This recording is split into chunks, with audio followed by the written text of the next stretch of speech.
This week on a PowerPLAY Replay, they work in ministering the next generation of youth. She's a best-selling author. He is soon to be a best-selling author, and they ain't done yet. The power couple Brandon and Crystal McLean coming up next on This PowerPLAY Replay.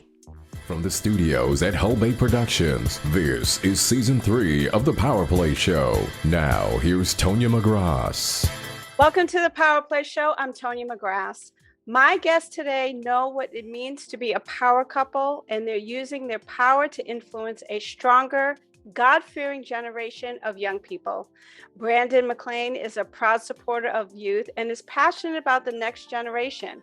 He is the leader and visionary of the Teach Me to Tie Incorporated movement.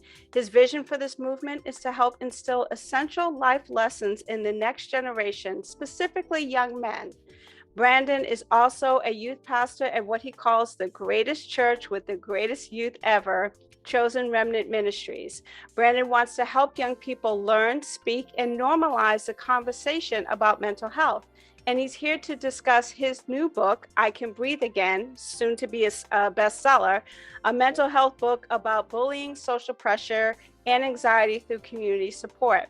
His wife, Crystal D. McLean, is also a proud supporter of her community and is involved in numerous volunteer and charitable organizations. With her best-selling book, Harmony and the Empty Piggy Bank, her goal is to educate youth on financial awareness and give them tools to make fiscally sound decisions. Together, they are a power couple serving God in every capacity while building a foundation of awareness and healing for the next generation. Brandon and Crystal, welcome to the PowerPLAY Show. Hey everyone, thank you for having us on. We definitely appreciate it. I am so excited that you guys are both on. I've met you both separately on different occasions on the radio show, but now I get to talk to you guys together. And I just want to start off with, how did you guys meet? How did this powerness come together? You want to go? You want me to go? Well, we actually met when we was at Pembroke in college. And just to be honest with you, I just saw a short little girl with a nice shape. With a booty. With a big booty. And I was like, oh yes. But yes, we met in college and we became best friends instantaneously. She was the actual one who wrote me the note. No, because you're not gonna say it right. So I did, but first of all, I knew he was feeling a little shorty or whatever.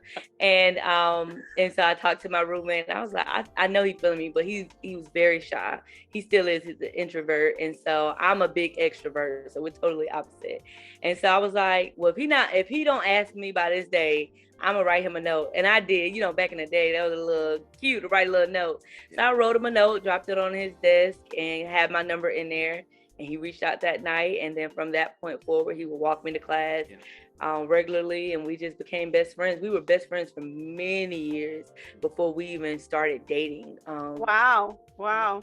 10 plus years. Yeah. 10 plus years we were best friends. And then coming this Friday would be our 5-year anniversary as far as our marriage. So yes. That's incredible. And and it's so important that you had that time to build that friendship because you guys really know each other, right? It wasn't built on something else. You really know each other. And one thing I know about you all is your love of God and your love of youth. So talk about how you both came involved in your ministry with young people at your church.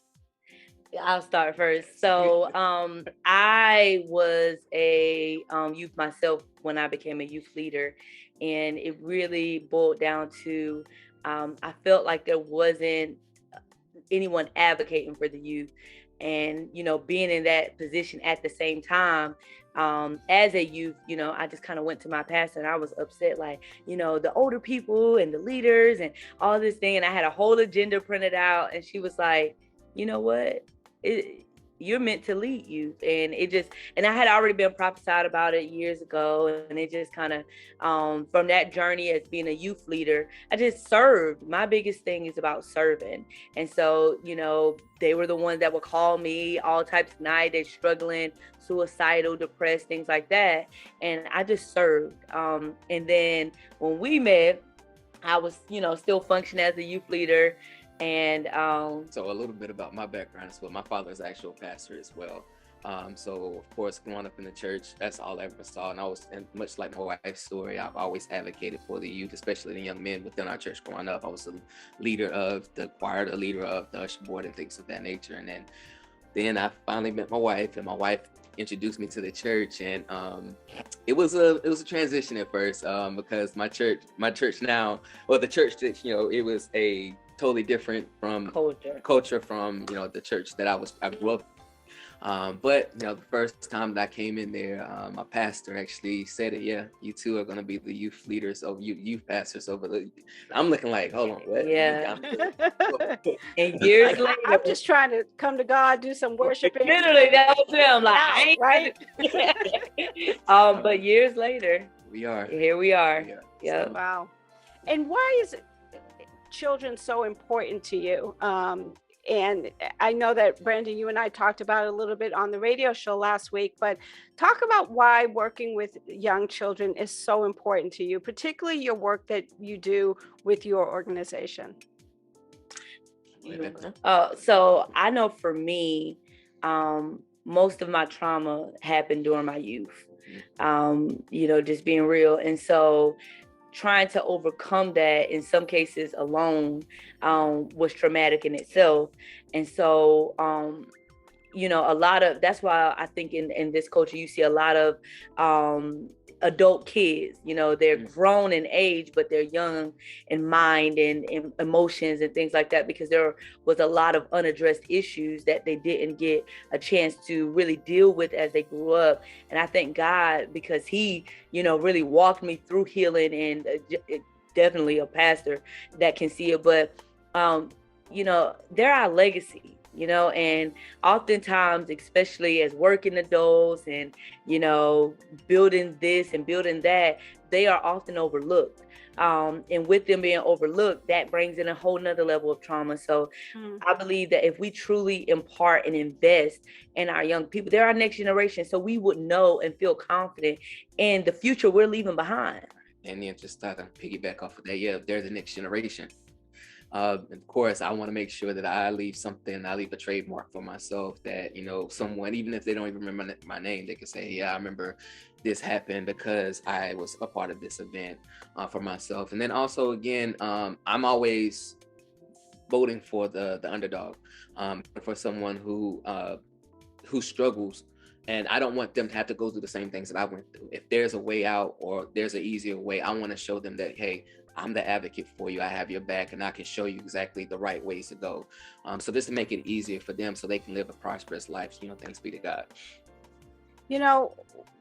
It's such a special thing to work with kids, and it really takes a calling to do so.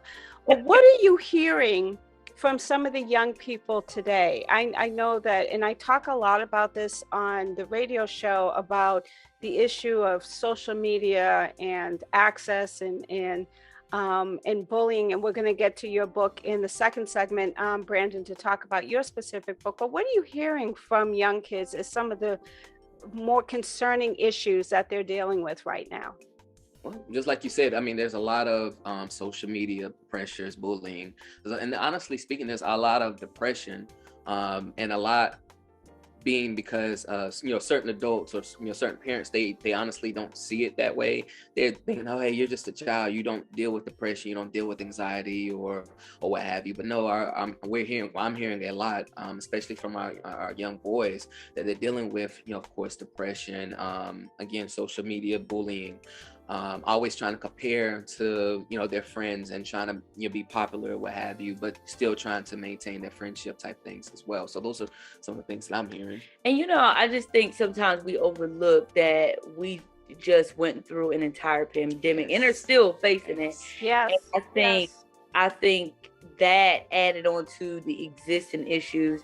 I think, as adults, sometimes we look at, how we were impacted, like, oh, the job changed, or, I couldn't go this place or that place or whatever. But you had children in a house caged for a year plus. Change, yeah. And so you just think about that from a mental standpoint.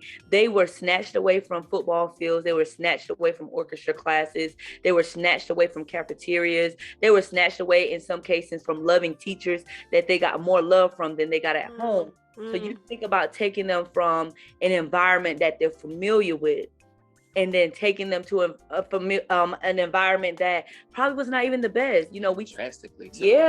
Like overnight somewhat. It kind of was like, okay, stuff happening, all right, and then now, boom, you home, and then, oh, it's only for a month. Oh, now it's for a year. You know, and so I think sometimes we don't really consider how that impacted, in addition to all the other pressures and social media and all the other things that they already were dealing with and already still dealing with. Right. Yeah, and you know, to your point, there are a lot of kids who are returning to school now this past September for the first time, as you mentioned, in almost over a year. And things are different. You know, going to school looks very different. Socializing looks very different. And I hear a lot of information about isolation and not really knowing how to navigate this, you know, post-COVID. We're not even post-COVID yet, we're still in it, but just how to navigate that. What are you hearing from the kids about just being back into a semi-normal environment and how they're managing that kind of thing? I think one of the things is I've heard is how unstable it is, you know, and instability in children anyway makes it difficult, but how unstable the environment is. You know, you got overworked teachers, so now that adds to their pressure towards you. And then you know, one of the things I've really heard the most is for those that were somewhat of a like talkers or extroverts, you know, you've started to see even drastic changes to their overall personality, because now they don't know how to reintegrate themselves back into society, right? Because they've been in their room, on a laptop, on their phones.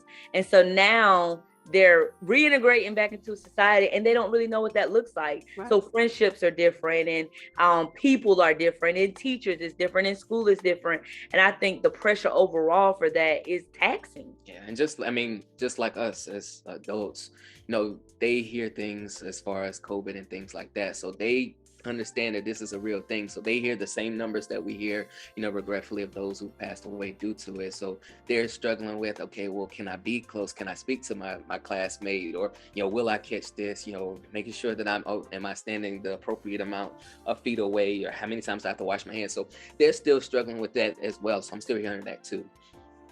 Yeah, you know, I have a 3-year-old granddaughter, and we call her a COVID baby because she has only known COVID as far as she could actually concept things in life. So she's always distant from people. She's constantly sanitizing her hand. She's always asking where her mask is if we go outside.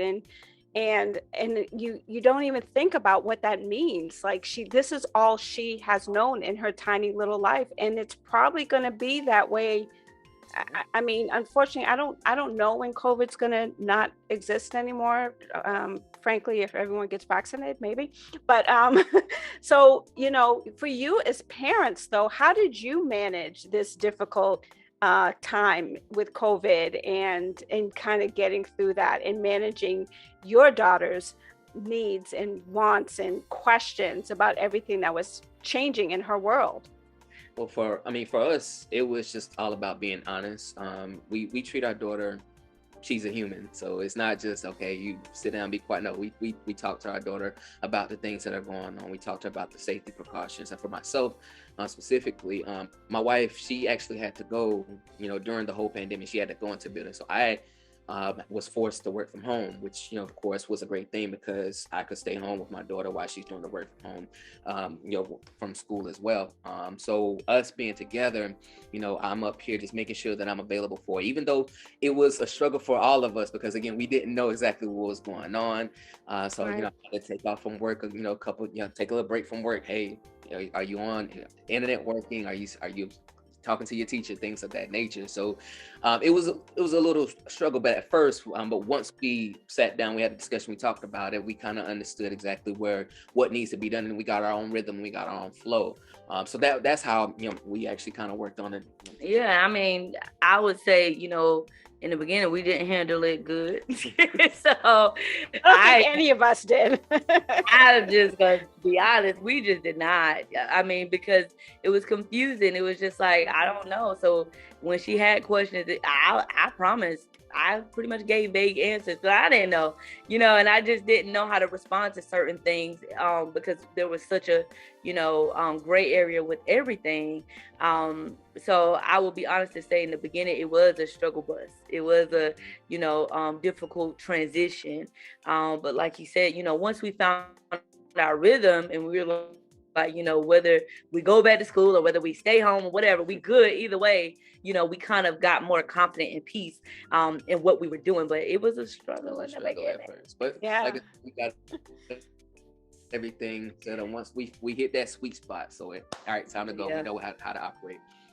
And I know, and your church must have closed, as all of the churches did, for some time as well. How are the kids doing now? How are they kind of reintegrating into church, into getting back with their friends? How are they doing? Oh, they love it. They do. They, once everything hit and the church was shut down, we were still doing the live streaming, which was absolutely amazing. And then we started trickling back. It was like essential workers first coming in the building, which I really appreciate my pastor, my shepherd, for that vision and that foresight. But once the kids start coming in, we didn't start the youth services back up initially, but we kept getting haggled. Hey, when are we gonna go back to youth church? When are we gonna go back to youth church? I can't wait to go back. So once we our first time back in, we had a celebration. Yes. All of the youth were excited, and they still we take Sundays off just to go into the main sanctuary.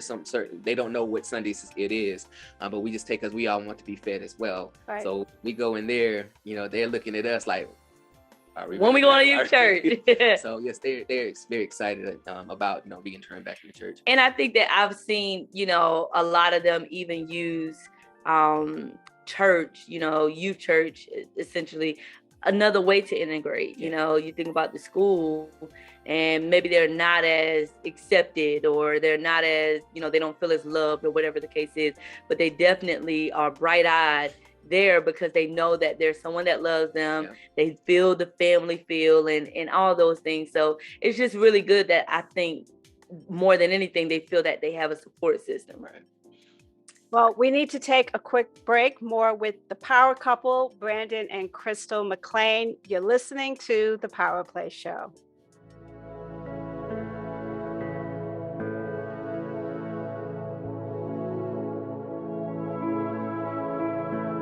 It was difficult.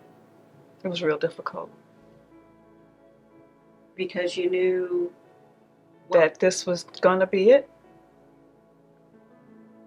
That there was not going to be anything else out there to help me, because I had already tried everything. I cried almost every single day because I was very, very fearful about how I was going to look. I didn't know how I was going to look, how it was going to affect me physically, my outward appearance. Because I always took pride in how I looked, how I dressed, how I carried myself. So I didn't know how it was going to progress. So, the fear set in. I didn't know how people were going to accept me, if they was going to shy away from me. The fear of not being included in events, or people not wanting me to be in their pictures. Those things bothered me a lot. When I first started going to Raleigh North, I was pretty broken. But the love from that church is just extraordinary. The fellowship of the members in the church is extraordinary. The pastors there are just awesome. They're very encouraging. They have encouraged me from day one with my diagnosis. There are no words that I can express how appreciative of my church family and the pastors.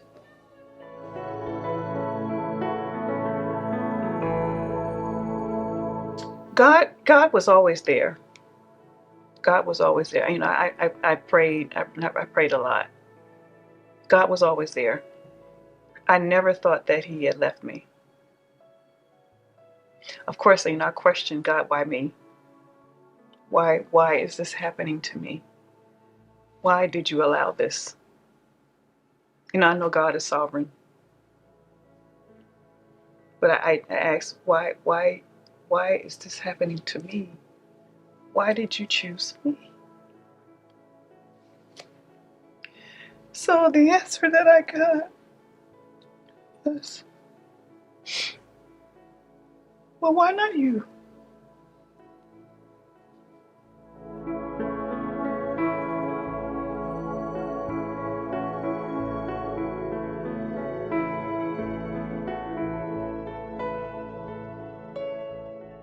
Welcome back to the PowerPLAY show with my power couple, Brandon and Crystal McLean.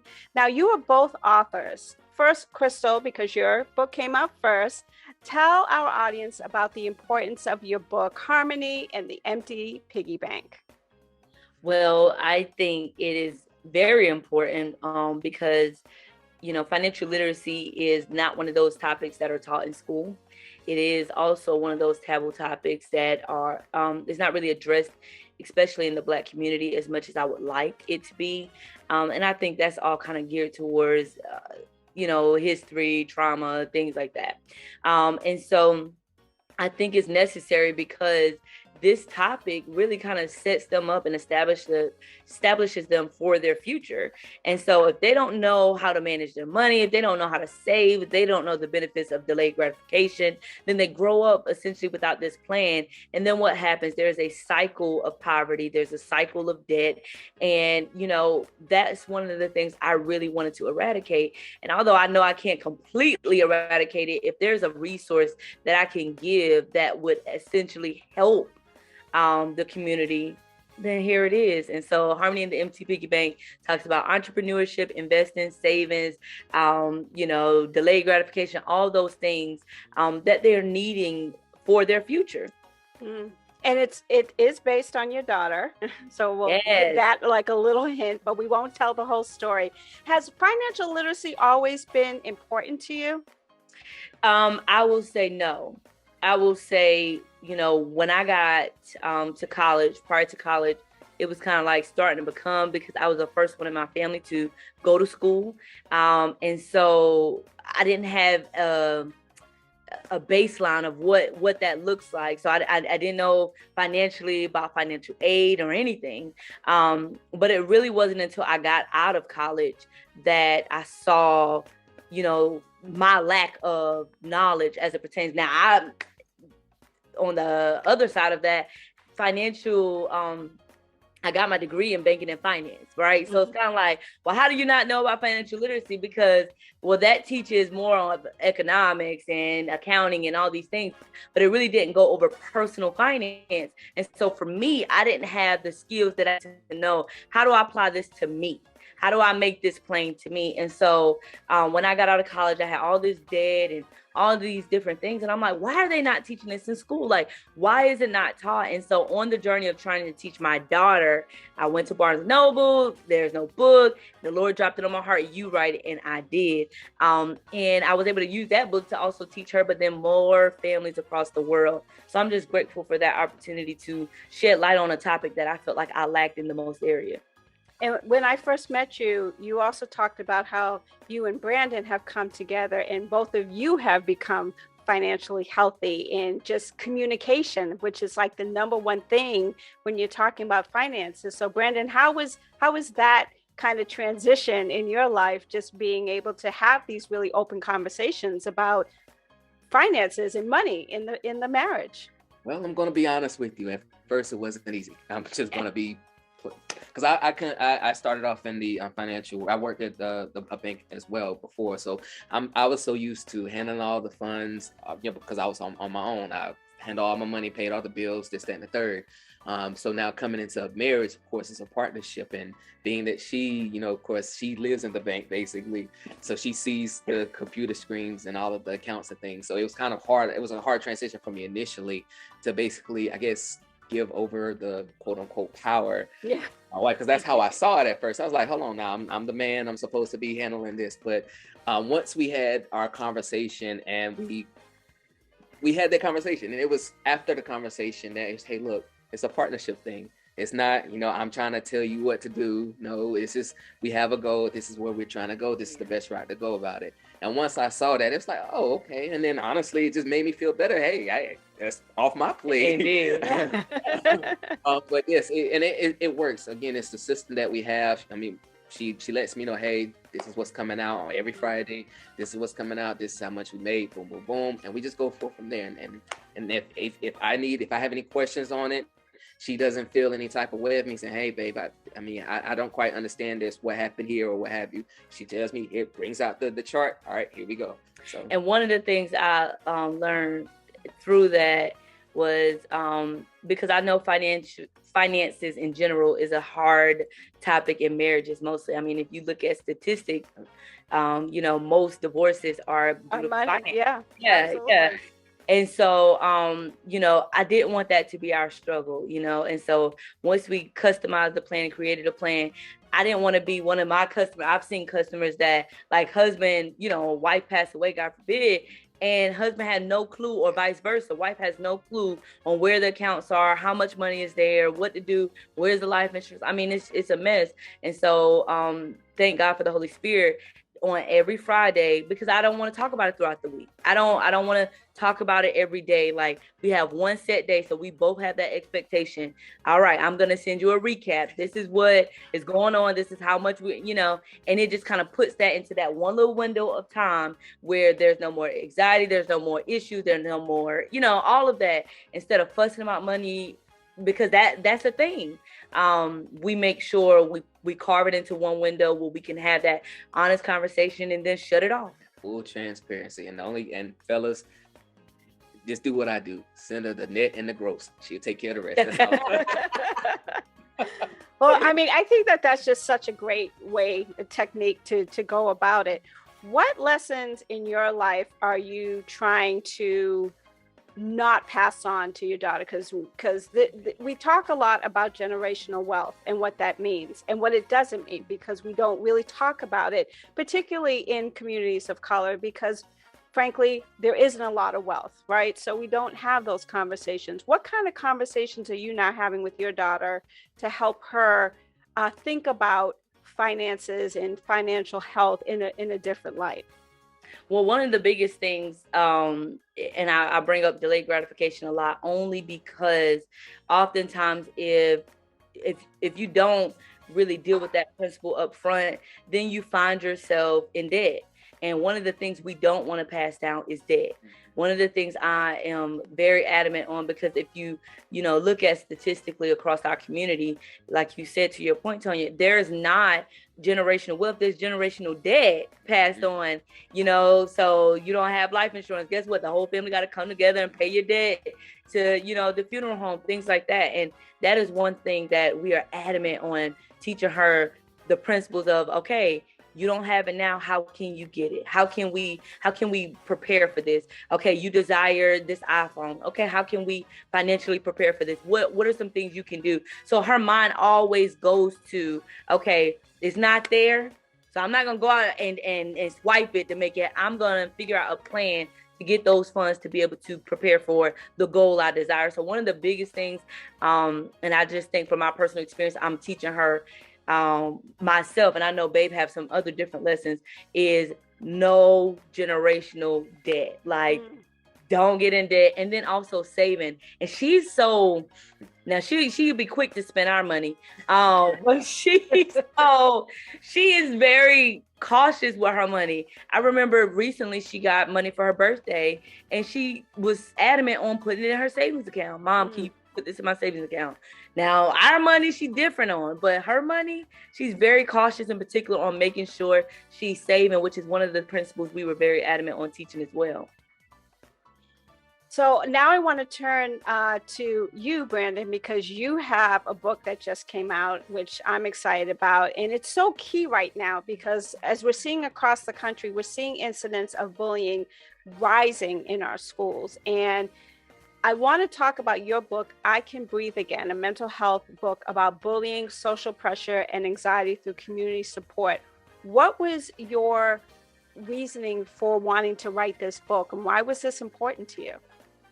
Well, the reasoning was kind of alluded to what my wife was saying, is that, of course, the issue or the topic about mental health and anxiety, especially in the African American community, is sort of a taboo subject. And it's through my own personal experience. So growing up as a young teenager, I felt these feelings that, of course, in the book, BJ, which is the main character, was feeling, but he really didn't understand exactly what was going on. And I felt those things, but I didn't know exactly what it was. So, of course, it turned into, it was anxiety. And I suffer from anxiety attacks and, of course, panic attacks. And I suffer from bullying growing up. But from a teenager and a young man's perspective, it was hard for us to express exactly what we're feeling, because, you know, just growing up, we're always told, hey, man up, you know, men don't cry, boys don't cry. Right. We have to be the hard ones. Don't show any emotions. If you show emotions, you're weak. So those are the things that I heard. And again, just going through Barnes and Noble, we're just looking for books. I didn't see any type of books of, one, characters that look like myself as a younger teenager, and then two, thinking of or coming from the perspective of, you know, anxiety and mental health from the African American community side. So that was like the main reason why I wrote it, and I wanted my story to be of, again, assistance to someone else who are struggling or is struggling with, you know, depression and mental health and bullying, just so that they can know that, yeah, you're not alone. You have other people, you have advocates out there for you who you can talk to, and it gives additional resources about, you know, mental health and things of that nature.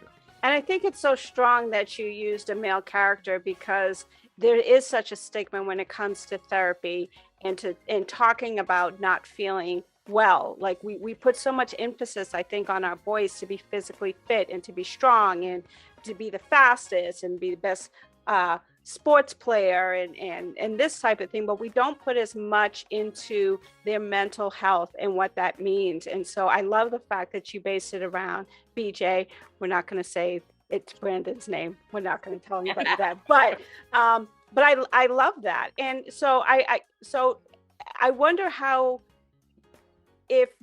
are you going to use this in your youth ministry with the people at church? And I think I told you last week, I'm actually going to buy both of your books and donate them to my church, because we have some youth in our church that could be so wonderfully blessed by these important stories. But how would you incorporate that into the work that you're doing at the church?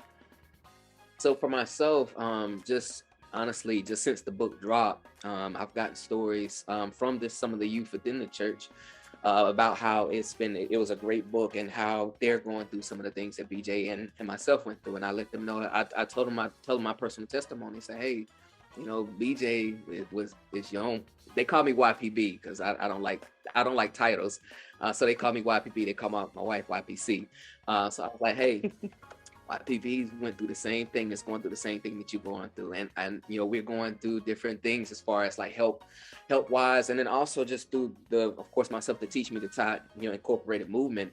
I already have ideas that I'm going to implement that's going to surround, it's going to teach me to tie incorporated within it, but it's going to be surrounded of the I Can Breathe Again book. So of course, there's going to be a lot of more details coming with that as well. But yeah, we're going to be bringing that in. And I think that was something, you know, just during the launch, watching all the men have very raw and open conversations. And a lot of people during the launch even mentioned, you know, this is needed to see young African-American men actually talking about their feelings and actually talking about their experiences, because for the generation, following, they get to see that, okay, it's okay to mention how I feel. It's okay to talk about I'm struggling mentally and things like that. So I'm excited to see the Teach Me to Tie event that's going to be centered around mental health, because they'll get to see someone looking like them that's able to be vulnerable and have that space for them to be vulnerable. Right, because on TV, I mean, it's normalized. You see black men and as thugs, as the hard gangsters or whatever. But the idea of the launch and the idea that's coming up for the Teach Me to Tie, we want to normalize the conversation of, hey, yes, you're a man, yes, you're a young boy, yes, you have feelings, and it is perfectly okay, and you're not weak. That's right. You're not. Right. You're not weak. Absolutely. We need to take another quick break. More with authors Brandon and Crystal McLean. You're listening to the PowerPLAY Show.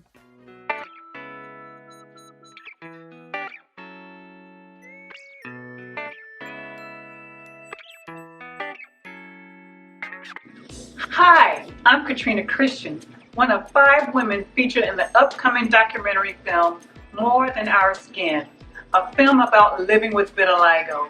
I'm excited to share the kickoff of our raffle event now through November 30th. We have 4 giveaways to offer, with all proceeds going to the production of this important film. For more information on the contest and the prizes, visit morethanourskin.org/raffle. Great prizes for a great cause. You don't want to miss this. Welcome back to the PowerPLAY Show. My guest authors Brandon and Crystal McLean. What's next for the McLean household? Because you guys just seem to be doing it all and doing it very well, I must add. Well, we got a couple things. My next book will be launched in the month of December, next month, actually. Yay. I'm excited about that one. That is No Sonny, because he got it wrong on the radio. It's called No Sonny, Save That Money, and it is a rhyming book that is a young little boy. Granny is about to give him some money, and Sonny thinks of all these amazing things that he can do with the money. And Granny's whole testament throughout the book is no, Sonny, save that money. So that book I'm really excited about. And then, Teach Me to Tie is about to be a big deal. So for myself, again, we have the Teach Me to Tie event that's going to be coming up. More details are coming soon regarding that. We're still pushing the I Can Breathe Again, book itself. Definitely. And I'm already 3 chapters down, and I Can Breathe Again too. So awesome. Coming with, I plan on having just different, again, just my experience being out there, pushed to the world, and so everybody can see and be assisted by it. So yeah, I Can Breathe Again too is coming, and again, just still being great. Serving as youth pastor, that's a full-time job. That's a full-time thing. We love them. It's everybody that we come in contact with. That's the main thing. Yeah, and I think for us personally, making sure we intentionally love each other and spend time with each other, and absolutely, as a family, because sometimes we are really, between working full time, the business side, because there's a full business side to the publishing aspect, and then ministry. We could get so bogged down that it's like, hey, good night. Yeah. And so, really making sure we're very intentional relationally as a family and also as a couple. The PowerPLAY Show ends with asking our guests 3 questions. And I'm going to start with you, Brandon. First, when it comes to your faith in your work, how do you incorporate God's word into your work? Every day. That's the first thing I do when I wake up. I give a prayer. I pray to God, and I try to read His word. When I take my daughter to school, well, I kind of alluded to when I was on the live. That's like the first thing, because I want to start my day off right. So if I start my day off right by reading His word, getting His word, and listening to Him and praying to Him, then I know everything else will fall into place. So and that includes my work. Again, I would be nothing without God, and this book, of course, would be nothing without God, and my family, everything would be nothing without God. So, having to give Him the first fruit of my labor, that's bar none the first thing I have to do. And Crystal, how do your faith and work connect? I think it's necessary for it to connect, because There's not one without the other. My faith is what allows me to serve, and to serve with a pure heart, to serve with joy, because I recognize that I work unto God and not man. And so, everything that I do, it is worship. It is a way to serve him. How I love people, how I give, whatever I do, it is to serve him. And so, reading my word is really giving me, that's the tool book. So it's giving me the tools that I need to make sure I'm able to do it in the right heart, in the right way. So, yeah. My second question is for Brandon. What's the most important thing you can let parents know about what to do if their child is being bullied? Well, first, I would just recommend just sitting there and listening. Listening, when I say listening, hearing what your child has to say and not trying to answer or automatically come with a response. No, hearing exactly what's going on. Don't judge the child, or don't try to place the blame on your child. Get all the story, get all of the sides of the story, and then also show your child that you're there for them. And you don't have to necessarily, how in our community, somebody say, they're bullying, somebody bullied my child. Oh, I'm going to the school. No, you don't have to act like that. No, but you can take my earrings off. Right. Put on the Vaseline. Yeah, exactly. But no, you can go up there and still show that support, without having to embarrass your child, because that'll just embarrass them even further, and then that'll give anybody else any further ammo or what have you. So just again, listening and just being present every day, constantly. Even if your child doesn't come to you, ask them, hey, how's school going? Anybody bothering you, this, that, and the third, and then being present by asking the teacher, making sure that you're there for all the meetings or what have you, but just being present for your child. And Crystal, the final question is to you. What's the most important thing you can let parents know about preparing their children to be fiscally healthy? Start now. I've heard, throughout this whole journey, I've heard some parents say, I don't want to really teach my kids about money because I feel like that's an adult topic, and I feel like I don't want to take away their childhood. And I just kind of think that is, that's a perspective, but it is not the healthiest perspective, I would say, because starting them now can look like, when you're at the grocery store comparing prices, when they're at the register, letting them put the debit card in and asking them to check the receipt to make sure. I mean, it's small things, but what I would say is start now. Another thing I would say is, I know a lot of parents have struggled with, how do I teach my kids about money if I'm still learning, or I don't know yet? Connect. You have a local bank. There's so many resources online. Buy the book. No, I'm just kidding. But there's so many different resources, especially like your financial institution, that it has things that will, jumpstart a kid's financial literacy. So don't feel like you're in it alone. Search the community. I mean, there's clubs that have, financial literacy within their programs.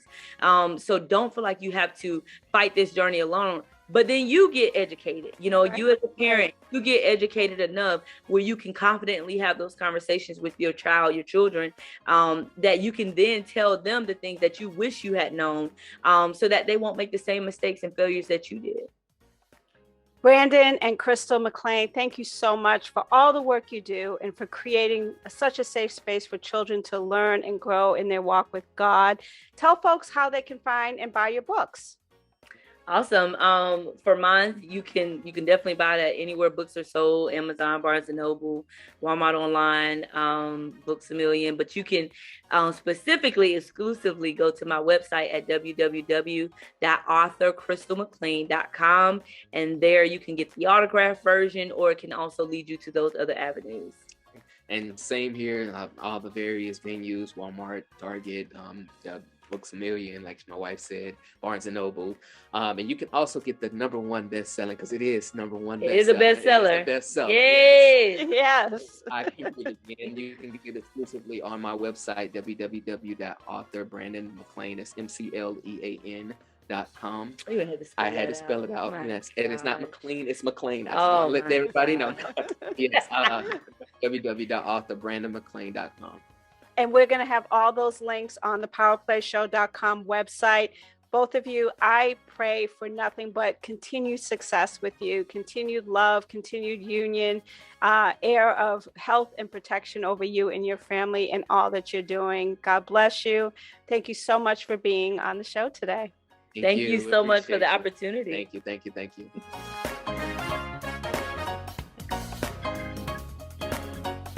Remember, you can listen to past episodes of the PowerPLAY show wherever you subscribe to podcasts, including iHeartRadio, Pandora Podcasts, and now Amazon Music.